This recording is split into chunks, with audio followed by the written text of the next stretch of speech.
சென்னை மாநகராட்சி தூய்மை பணியாளர்களுக்கு 3 வேளை உணவு வழங்கும் திட்டத்தை வரும் 15ஆம் தேதி முதலமைச்சர் மு.க.ஸ்டாலின் தொடங்கி வைக்க உள்ளார். தூய்மை பணியாளர்களுக்கு காலை, மதியம், இரவு என 3 வேளை இலவசமாக உணவு வழங்கும் திட்டத்திற்கு தமிழ்நாடு அரசு அரசாணை வெளியிட்டிருந்தது. முதற்கட்டமாக சென்னை மாநகராட்சியில் செயல்படுத்தப்படும் என்றும் இத்திட்டம் அவர்களின் வாழ்க்கை தரத்தை உயர்த்துவதோடு அதிகாலையிலேயே பணிக்கு செல்வோர் பணியிடங்களில் சாப்பிடுவதில் உள்ள நடைமுறை சிக்கல்களுக்கு தீர்வாக அமையும் என கூறப்படுகிறது. 15ஆம் தேதி இத்திட்டம் மாண்புமிகு முதலமைச்சர் அவர்களால் இத்திட்டம் துவங்கி வைக்கப்பட இருக்கிறது. தூய்மை பணியாளர்களுக்கிடையே இது நல்ல வரவேற்பை பெற்றிருக்கிறது. எத்தனையோ காலகட்டங்களில் தூய்மை பணியாளர்கள் எந்த ஒரு உணவும் இல்லாமல் 6 மணி நேரம் 7 மணி நேரம் பணியில் ஈடுபடக்கூடிய சூழல் இருந்தது. இன்றைக்கு அவர்களுக்காக தனித்துவமாக இத்திட்டத்தை கொண்டு வரக்கூடிய 15ஆம் தேதி செயலுக்கு கொண்டு வர இருக்கிறார்கள். சென்னையிலிருந்து கொழும்பு செல்ல புறப்பட்ட ஸ்ரீலங்கன் ஏர்லைன்ஸ் விமானத்தில் இயந்திர கோளாறு உரிய நேரத்தில் கண்டுபிடிக்கப்பட்டதால் பெரும் அசம்பாவிதம் தவிர்க்கப்பட்டது. 252 பயணிகள் உட்பட 262 பேருடன் சென்னையிலிருந்து புறப்பட்டு ஓடுபாதையில் சென்று கொண்டிருந்த போது இயந்திர கோளாறு ஏற்பட்டதை விமானி கண்டுபிடித்தார். உடனடியாக விமானத்தை நிறுத்தி பயணிகளை ஓய்வறையில் காத்திருக்க வைத்தனர். ஆனால் 3 மணி நேரத்திற்கு மேலாக காத்திருந்ததால் அதிகாரிகளுடன் பயணிகள் வாக்குவாதத்தில் ஈடுபட்டனர். தொடர்ந்து அதிகாரிகள் பேச்சுவார்த்தையை அடுத்து இலங்கையிலிருந்து சென்னைக்கு மாற்று விமானம் வரவழைக்கப்பட்டு சுமார் 11 மணி நேரத்திற்கு பிறகு அவர்கள் இலங்கைக்கு புறப்பட்டு சென்றனர். அதே நேரத்தில் சென்னையில் பழுதான விமானத்தை சரி செய்யும் பணி தொடர்ந்து நடைபெற்றது. தென்காசி மாவட்டம் சங்கரன் கோவிலில் கூலி உயர்வை முழுமையாக அமல்படுத்த கோரி CITU தொழிற்சங்க விசைத்தறி தொழிலாளர்கள் அடையாள வேலை நிறுத்தம் மேற்கொண்டுள்ளனர். 2024ஆம் ஆண்டு போடப்பட்ட 16% ஊதிய உயர்வு ஒப்பந்தத்தை முழுமையாக அமல்படுத்தாமல் 10% கூலி உயர்வு மட்டும் வழங்கப்பட்டு வருவதாக சங்கரன் கோவில் விசைத்தறி பணியாளர்கள் குற்றம் சாட்டுகின்றனர். இந்நிலையில் மீதமுள்ள 6% உயர்வையும் வழங்க கோரி சங்கரன் கோவில், TN புதுக்குடி, புளியங்குடி பகுதிகளில் உள்ள வீடு சார்ந்த விசைத்தறி தொழிலாளர்களில் CITU தொழிற்சங்க தொழிலாளர்கள் இன்று ஒருநாள் அடையாள வேலைநிறுத்த போராட்டத்தில் ஈடுபட்டனர். இன்றைய தேதி வரைக்கும் அந்த ஒப்பந்தத்தை முழுமையா அமல்படுத்தவே இல்லை. அந்த 10% கூலி உயர்வு எந்த வீடு சார்ந்த விசைத்தறி தொழிலாளருக்கும் ஜவுளி உற்பத்தியாளர் அமல்படுத்தவே இல்லை. இதை எல்லாமே கண்டிச்சு தொடர்ச்சியா விசைத்தறி தொழிலாளர்கள் புறக்கணிக்கப்படுவதை கண்டிச்சு இன்னைக்கு ஒரு நாள் நாங்க அடையாள வேலை நிறுத்தமும் ஆர்ப்பாட்டமும் செய்யறோம். உடனடியாக தொழிலாளர்கள் நலத்துறையும் மாவட்ட நிர்வாகமும் தொழிலாளர்களின் பிரச்சனையில் தலையிட்டு 16% கூலி உயர்வை முழுமையாக பெற்றுத்தர வேண்டும் என்றும், தவறினால் அடுத்த வாரம் முதல் தொடர் வேலைநிறுத்தத்தில் ஈடுபட உள்ளதாகவும் தொழிற்சங்க நிர்வாகிகள் தெரிவித்துள்ளனர். கரூரில் வறுமையிலும் செஸ் போட்டிகளில் வெற்றியை குவிக்கும் அரசு பள்ளி மாணவர்களான சகோதரர்களுக்கு அரசு உதவ வேண்டும் என கோரிக்கை எழுந்துள்ளது. ஆத்தூர் பிரிவு பகுதியைச் சேர்ந்த சகோதரர்களான 9ஆம் வகுப்பு படிக்கும் நிஷாந்த், 7ஆம் வகுப்பு படிக்கும் கமலேஷ் மாவட்ட, மாநில அளவிலான செஸ் போட்டிகளில் பதக்கங்களையும் கோப்பைகளையும் குவித்துள்ளனர். தாயார் உயிரிழந்த நிலையில் தந்தையும் உடல்நலபால் முடங்கியதால் தொடர்ந்து மாநில மற்றும் தேசிய அளவிலான போட்டிகளில் பங்கேற்க பயிற்சி, நிதி, பயண வசதிக்கு அரசு உதவ வேண்டும் என மாணவர்கள் கோரிக்கை விடுத்துள்ளனர். கரூர் டிஸ்ட்ரிக்ட்ல யங்கஸ்ட் ரேட்டிங் பிளேயர் நான் 16 வச்சிருக்கேன். நெக்ஸ்ட் 18 to 21 இப்படி வச்சிருக்கிறதுக்காக GM கோச் அரேஞ்ச் பண்ண நாங்கள் இன்னும் நல்லா விளையாண்டு வேர்ல்டு சாம்பியன் கிட்ட கன்ஃபார்ம் போயிடுவோம். அதுக்கு எங்களுக்கு நம்பிக்கை இருக்கு. செஸ்ஸுக்கு அடுத்து மேல் ஸ்டெப் போக இருக்கு. கவர்மெண்டால் ஏதாவது ஹெல்ப் முடிஞ்சா பண்ணு. தொடர்ந்து போட்டிகளில் வெற்றி பெற்று மாநிலத்திற்கும் நாட்டிற்கும் பெருமை சேர்க்க தயாராக உள்ளதாகவும் எளிய மாணவர்கள் நம்பிக்கையுடன் தெரிவித்தனர். அரியலூர் மாவட்டம் ஜெயங்கொண்டத்தை அடுத்த தாப்பழூரில் உள்ள மகா காளியம்மன் கோயில் திருவிழா 8 ஆண்டுகளுக்கு பிறகு உற்சாகமாக கொண்டாடப்பட்டது. கடந்த 3ஆம் தேதி கொடியேற்றத்துடன் தொடங்கிய திருவிழாவில் சிறப்பு வழிபாடுகள் நடத்தப்பட்டு அம்மன் வீதி உலா நடைபெற்றது. கோயிலிலிருந்து வான வேடிக்கை மற்றும் மங்கள வாத்தியங்களுடன் புறப்பட்ட அம்மன் செல்லியம்மன் கோவிலில் உள்ள படுகால் குழிக்கு சென்றார். அப்போது அனைத்து சமூக இளைஞர்களும் உற்சாக கோஷமிட்டு அழைத்துச் சென்றனர்.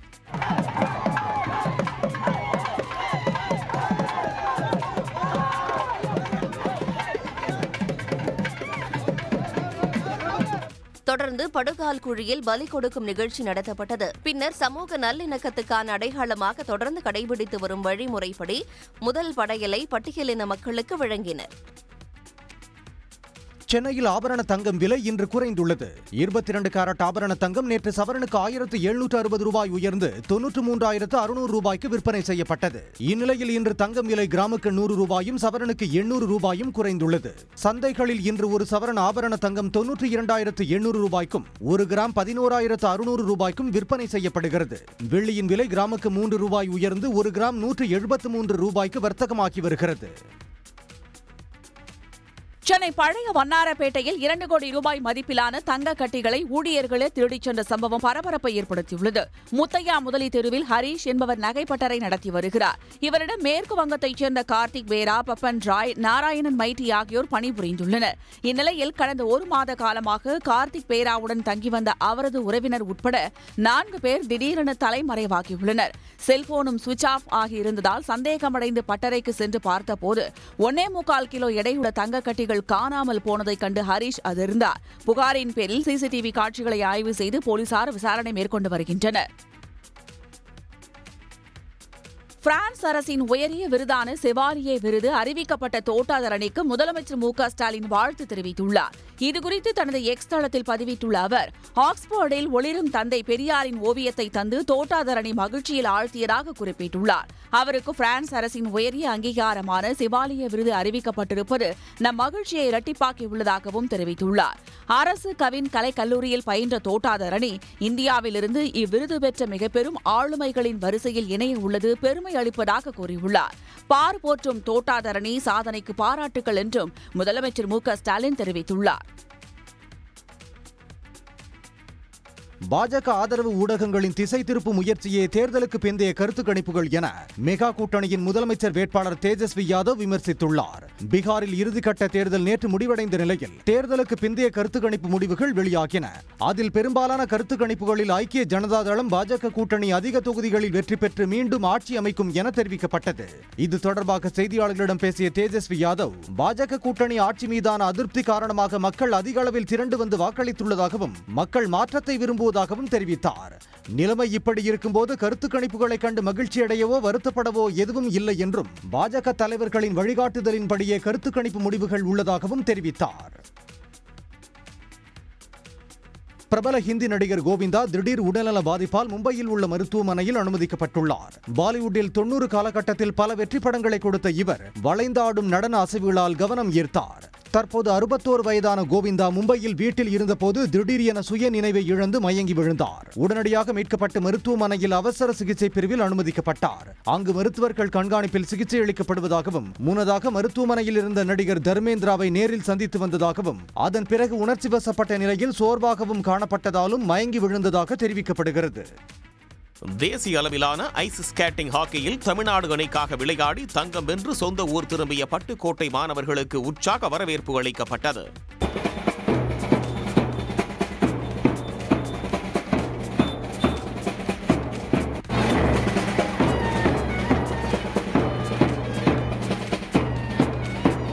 தேசிய அளவிலான ஐஸ் ஸ்கேட்டிங் ஹாக்கி போட்டி உத்தராகண்ட் மாநிலம் டேராடூனில் நடைபெற்றது. இதில் தமிழ்நாடு ஹாக்கி அணிக்காக விளையாடிய பட்டுக்கோட்டையைச் சேர்ந்த மாணவர்கள் விஷ்ணுவர்தன், பிரணவ் கார்த்திக், பரீட்சித் ஆகிய 3 பேர் 10 வயதிற்குட்பட்டோர் பிரிவில் தங்கம் வென்று அசத்தினர். இதேபோல் 14 வயதுக்குட்பட்டோருக்கான பிரிவில் லோகேஷ் நடராஜன், நேதன், முகமது அனாஸ் ஆகியோர் வெள்ளி வென்று தமிழ்நாட்டிற்கு பெருமை தேடித் தந்தனர். இந்தியாவில் டேராடூனில் மட்டும்தான் அந்த ஐஸ் ஸ்கேட்டிங் பயிற்சி இருக்குது. அங்கே போய் நாங்கள் இந்த ஐஸ் ஸ்கேட்டிங் ஐஸ் இல்லாமலே பயிற்சி பண்ணி தமிழக அணி தங்கம் வென்றிருக்கு அப்படின்னா மிகப்பெரிய ஒரு பாராட்டக்கூடிய விஷயம். ஐஸ் ஸ்கேட்டிங் ஹாக்கி விளையாடுவதற்கு தமிழ்நாட்டில் ஒரு விளையாட்டு மைதானத்தை அமைத்து தர வேண்டும் என்பதே இந்த வெற்றியாளர்களின் கோரிக்கையாக உள்ளது. புகழ்பெற்ற சுற்றுலா தலமான கொடைக்கானலில் உள்ள குணா குகையை பார்வையிடும் மோகம் கேரள மக்களிடம் அதிகரித்துள்ளது. கொரோனா பெருந்தொற்றுக்கு பிறகு வார இறுதி நாட்களில் கொடைக்கானலில் கூட்டம் அலைமோதி வருகிறது. பல்வேறு சுற்றுலா தலங்கள் இருந்தாலும் கடந்த ஓராண்டாக குணா குகையை பார்வையிடுவதில் கேரள மாநிலத்தினர் அதிக ஆர்வம் காட்டி வருகின்றனர்.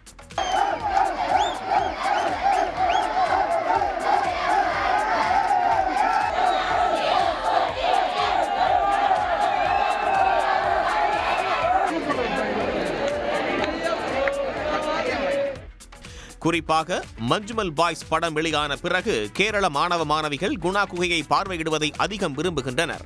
இதனால் குணா குகை பகுதியில் வியாபாரமும் அதிகரித்துள்ளது. புதிய ஓய்வூதிய திட்டத்தை ரத்து செய்வது உள்ளிட்ட கோரிக்கைகளை வலியுறுத்தி ஈரோட்டில் மறியலில் ஈடுபட்ட வருவாய்த்துறை கிராம உதவியாளர்களை காவல்துறையினர் கைது செய்தனர். ஈரோடு வட்டாட்சியர் அலுவலகத்தில் ஆர்ப்பாட்டத்தில் ஈடுபட்ட தமிழ்நாடு வருவாய்த்துறை கிராம உதவியாளர் சங்கத்தினர் புதிய ஓய்வூதிய திட்டத்தை ரத்து செய்து குடும்ப ஓய்வூதியம் வழங்கவும் வருவாய் கிராம உதவியாளர்களுக்கு காலமுறை ஊதியம் வழங்கவும் வலியுறுத்தி முழக்கமிட்டனர்.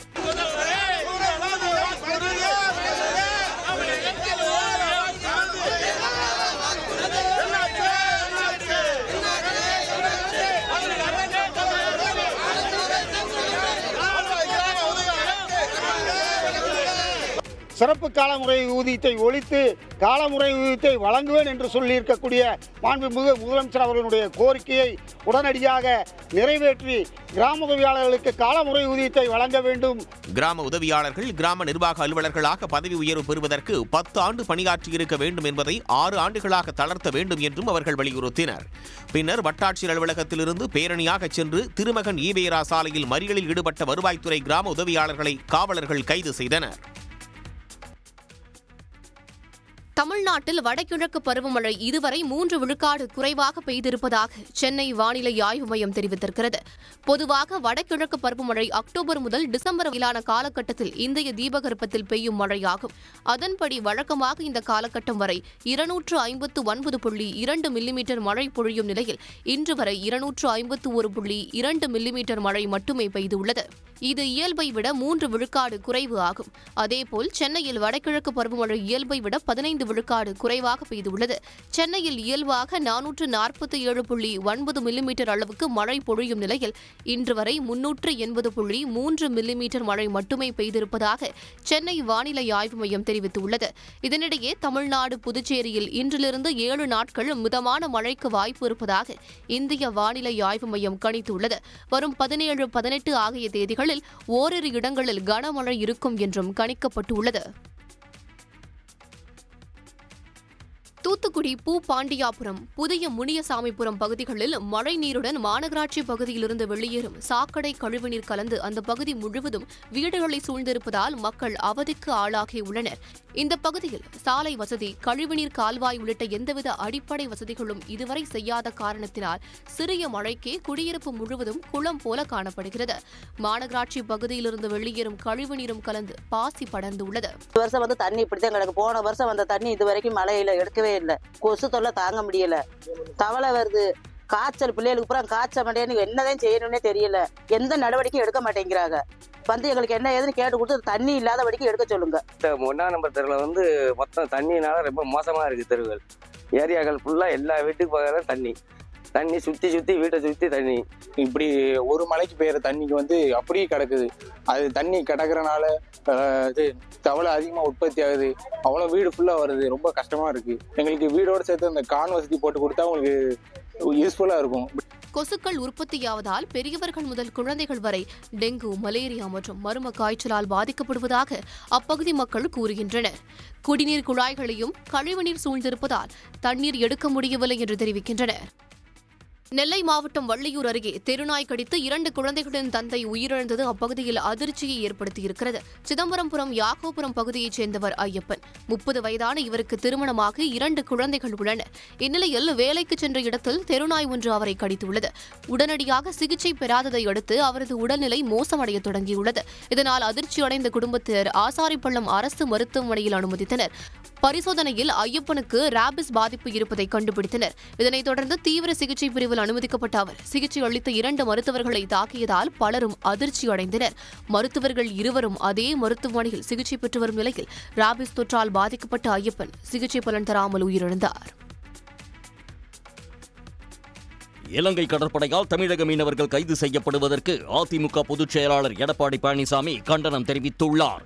தமிழக மீனவர்கள் மீன்பிடிக்க செல்லும் போது இலங்கை கடற்படையால் நடுக்கடலில் தாக்கப்படுவதும் கைது செய்யப்படுவதும் தொடர்கதையாக இருப்பதாக அவர் கூறியிருக்கிறார். காற்று வேகத்தில் திசை மாறி இலங்கை கடற்பரப்பிற்குள் சென்ற தமிழக மீனவர்கள் 14 பேர் கைது செய்யப்பட்டதை சுட்டிக்காட்டியுள்ள அவர், இலங்கை அரசின் மனிதாபிமானமற்ற இந்த செயலை முடிவுக்கு கொண்டுவர ஒன்றிய, மாநில அரசுகள் போர்க்கால அடிப்படையில் நடவடிக்கை எடுக்க வேண்டும் என்று கேட்டுக் கொண்டுள்ளார். தமிழக மீனவர்கள் ஆழ்கடலில் சுதந்திரமாக மீன்பிடிக்கக்கூடிய சூழ்நிலை எப்போது வருமோ என்று ஏங்கிக் கொண்டிருக்கிறார்கள் என்று அவர் குறிப்பிட்டுள்ளார். சிறையில் உள்ள அனைத்து தமிழக மீனவர்களின் குடும்பங்களுக்கும் தேவையான உதவிகளை வழங்க வேண்டும் என்று தமிழக அரசை எடப்பாடி பழனிசாமி கேட்டுக் கொண்டிருக்கிறார்.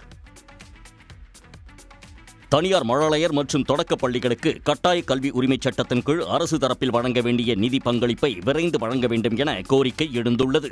தமிழ்நாடு முழுவதும் சுமார் 7800 தனியார் மழலையர் மற்றும் தொடக்கப் பள்ளிகள் உள்ள நிலையில் கட்டாய கல்வி உரிமை சட்டத்தின் கீழ் கடந்த 2 ஆண்டுகளாக அரசு தரப்பு பங்களிப்பு நிதி வழங்கவில்லை என புகார் தெரிவித்தனர்.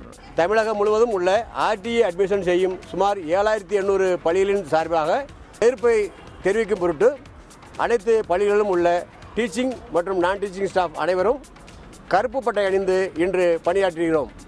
இந்த எங்களது கோரிக்கையை ஏற்று உடனடியாக கடந்த 2 ஆண்டுகளுக்கான கல்வி கட்டணத்தை வழங்கும்படி கேட்டுக்கொள்கிறோம்.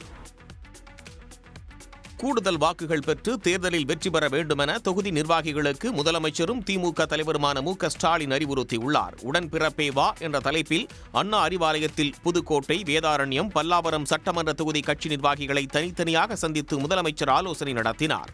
அப்போது கடந்த முறை தோல்வியடைந்த வேதாரண்யம் தொகுதியில் வெற்றி பெற்றே தீர வேண்டும் என்றும் உட்கட்சி பிரச்சினைகள் இருக்கக்கூடாது என்றும் முதலமைச்சர் மு க ஸ்டாலின் கண்டிப்புடன் தெரிவித்ததாக கூறப்படுகிறது.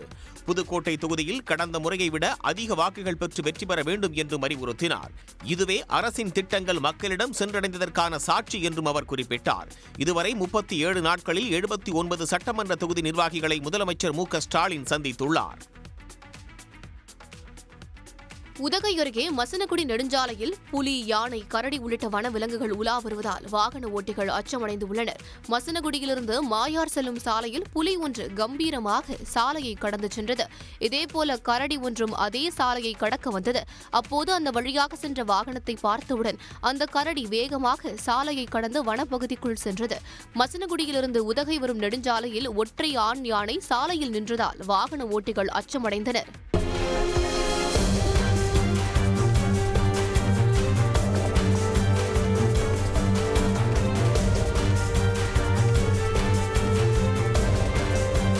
அடிக்கடி வனவிலங்குகள் சாலையில் உலா வருவதால் வாகன ஓட்டிகள் கவனத்துடன் வாகனங்களில் செல்லுமாறு வனத்துறை அறிவுறுத்தியுள்ளது. விழுப்புரம் அருகே கழிவுநீர் சுத்திகரிப்பு நிலையம் அமைக்க எதிர்ப்பு தெரிவித்து பொதுமக்கள் காலி குடங்களுடன் சாலையில் மறியலில் ஈடுபட்டனர். விழுப்புரம் நகர பகுதியில் இருந்து வரும் கழிவுநீர் காக்குப்பத்தில் உள்ள கழிவுநீர் சுத்திகரிப்பு நிலையம் மூலம் சுத்திகரிக்கப்பட்டு வெளியேற்றப்படுகிறது. இந்நிலையில் முத்தாம்பாளையம் பகுதியில் மற்றொரு கழிவுநீர் சுத்திகரிப்பு நிலையம் அமைக்கும் பணிகள் நடைபெற்று வருகிறது. இதற்கு அப்பகுதி மக்கள் எதிர்ப்பு தெரிவித்து காலி குடங்களுடன் விழுப்புரம் சென்னை சாலையில் அமர்ந்து போராட்டத்தில் ஈடுபட்டனர்.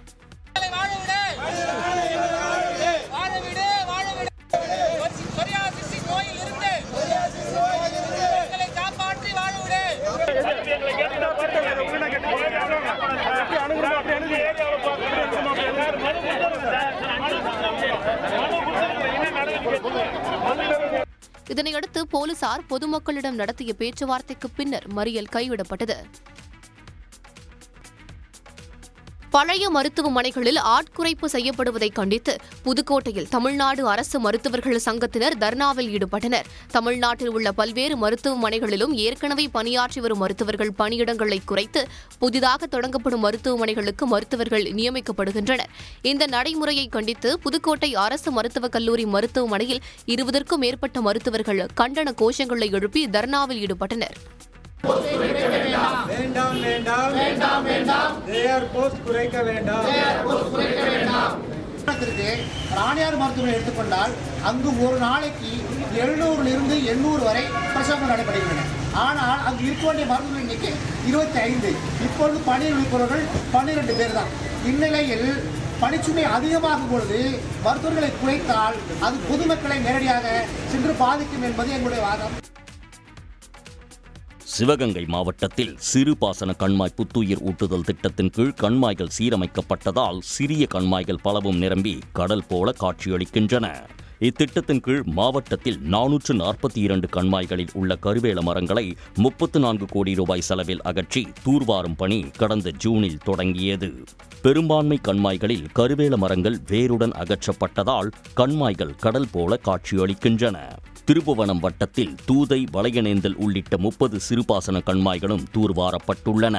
வைகை அணையிலிருந்து நீர் திறப்பின் காரணமாகவும் தூதை மற்றும் வளையங்குளம் கண்மாய்கள் நிரம்பி ரம்மியமாக காட்சியளிக்கின்றன.